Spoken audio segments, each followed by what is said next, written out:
Welcome to the debut episode of Moneyball Bets with me, Etoff21 and Bettor DP21. David, how you doing today, my man?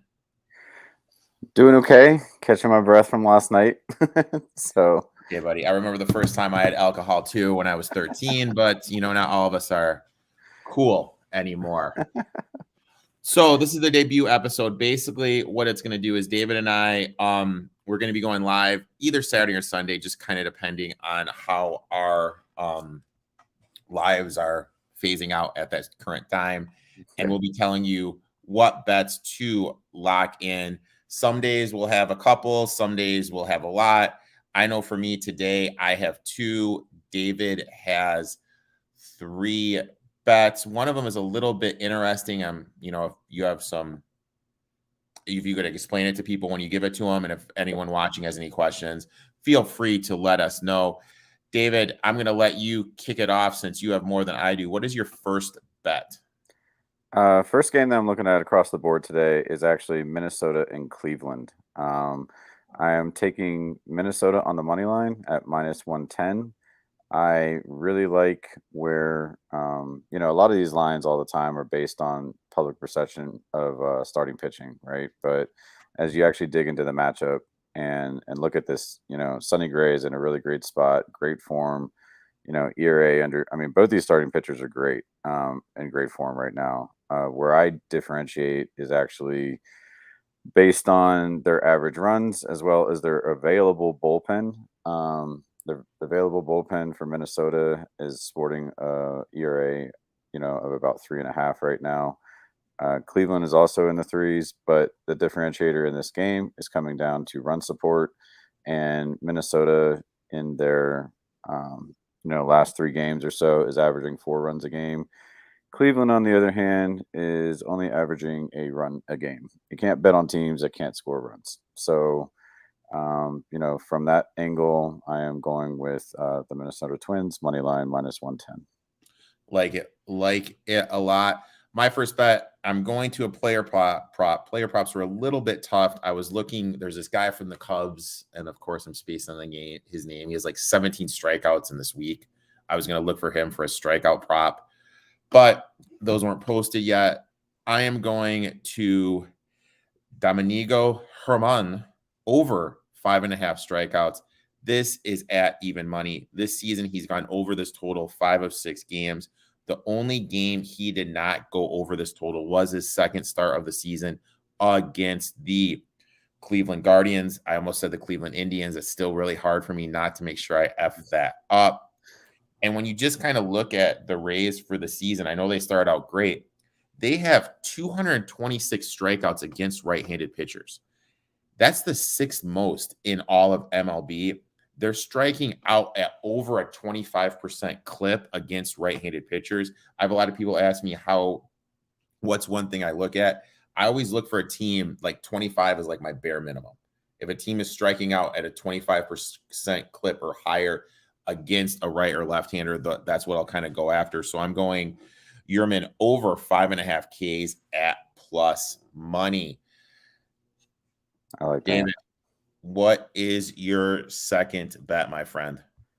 So my second bet, I'm actually looking at the Rangers against the Angels. I'm looking at Texas for the first 5 on the money line, -115. Main reason is that as you look at these starting pitchers in comparison, the starting pitcher for LA with Detmers, that man is sporting an ERA of 11. No, excuse me. He just has a higher ERA in general of like 5. And meanwhile, Eovaldi, though, is in great form. This man is actually sporting an ERA under right about 2 and 2.14 to be exact. And I'm leaving it in the hands of the starting pitching. When you look at the actual bullpen that's available for Texas going deep, their ERA is actually sporting in the neighborhood of about 5 to 6. So I don't want to leave it in the hands of the bullpen. I'd rather just leave it in the hands of the starting pitcher. and that, both these teams are scoring runs. They're both averaging, right about 6 runs a game right now. So, I'd rather take it where I can with the edge and give it to Eovaldi in the first 5 innings. I like it. I like it. I love betting first fives, and that brings me to my next bet. And it's in an American League West too, my friend. But I'm going the Houston Astros first five at minus 105. Look, one of the angles I have is when a rookie pitcher makes their first start, I take them to the first five just because these pitchers don't know what's going on. They've never really faced them. And it's your first start. You're going to be hyped up. And I take them for the first five because honestly, once you go around that third time around the order, they pretty much know what you're going to be bringing to the table. The Astros are starting J.P. France. He's been in their system since 2018. This year, he is 2-1 with a 2.38 ERA. He's looked very good in triple A ball. Plus, when you just kind of look at it, the Mariners have the second most strikeouts against right-handed pitchers. So they've really struggled to connect with right-handed pitchers, and they're striking out a lot. And they have the fourth worst batting average at 224 against right-handed pitching. Just looking at those factors, look, I think this is going to be the play here. Take the Houston Astros for the first five. Like you said, we don't have to F around with any of the bullpen shenanigans that have happened. Yeah. Now your last bet, which is a little interesting. Why don't you tell everyone what it is? Okay. So taking a look at the Yankees and Tampa Bay game, right? So from this, I mean, my value is all over Tampa Bay in this game. Model is projecting them at like a minus 250. Sportsbook had them, I think, opening around minus 160. That line has moved to minus 175. So line movement is definitely in their favor as well. When you look at each starting pitcher, and this is just me going through my process here, but Herman, is averaging 4.87 ERA over his last 3 starts. Rasmussen as well is also sporting an ERA of 4.9 in his last 3.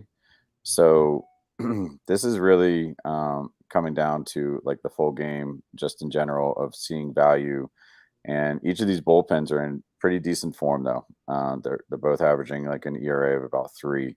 So that's why I don't mind, going the full game when the bullpen's in good form for what's available to them. That being said, I don't like betting huge money lines, right? Like I like to try to bring it down where I can. So taking a look at the board, you see that the money line has pushed to minus 175, and everybody knows the run line, is going to show plus odds at plus 128 to be able to cover by 2 runs.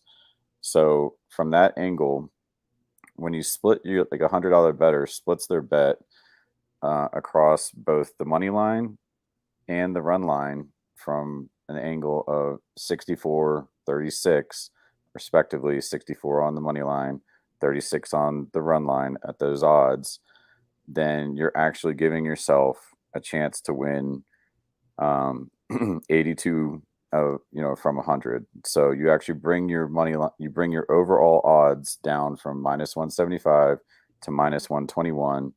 And it's just a better money management strategy that I like to do when it comes to heavy money lines with highly favored teams there. So that is the direction that I'm taking that bet. So that way I'm not risking it all on a heavy money line and making sure that you're maximizing the value with some plus odds in there as well.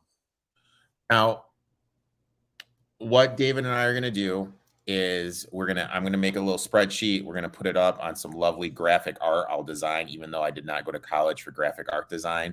We will put that, and we'll just be tracking our bets. I know what I did for me is, now we're going to tell you what we're betting. I went with 1 unit, risking 1 unit to win 1 unit on the Yearman and strikeouts.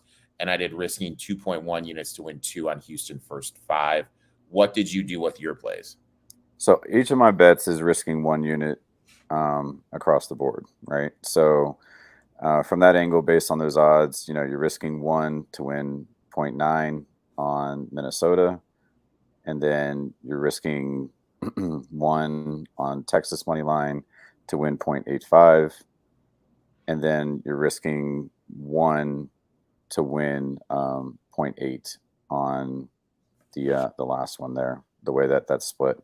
The other thing I didn't actually mention, the way that I split that with that run line adjustment, is the fact that when you do that, if the team, as long as Tampa Bay still wins the game, if they don't win by 2 runs but they win by 1, what you've effectively done is push your bet, right? The money line's still going to push, like, win out.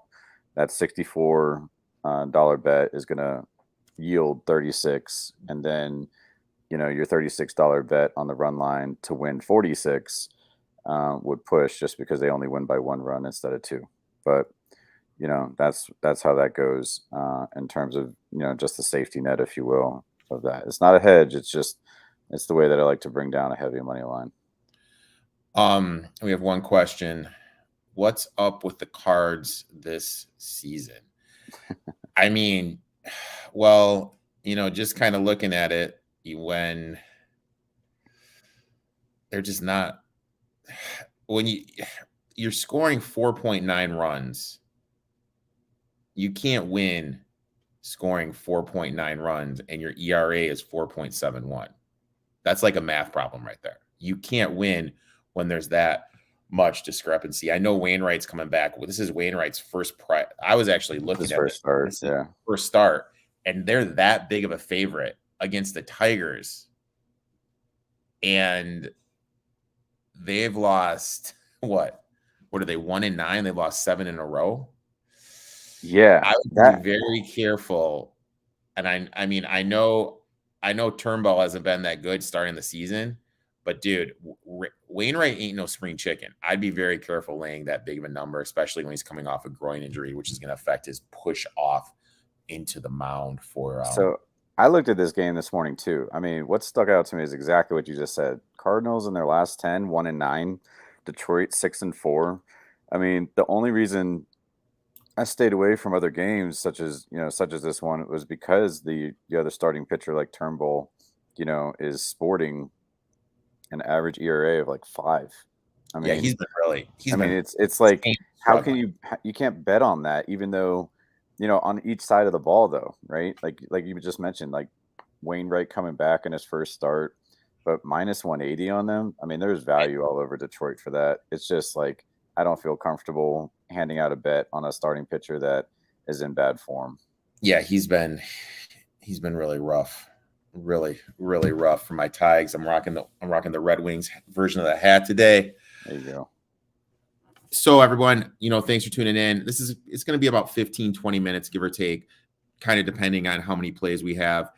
Debut episode will be here every single Saturday or Sunday. Like I said, just kind of depends on what life has going on for David and I, but we'll be here every single week and giving out our best bets of the day in MLB. Thanks for tuning in. Make sure you give my boy David a follow at bettordp21 on Twitter and Instagram. Let's make some money, David, and we'll talk next week, my friend. Thank you, sir. Appreciate it.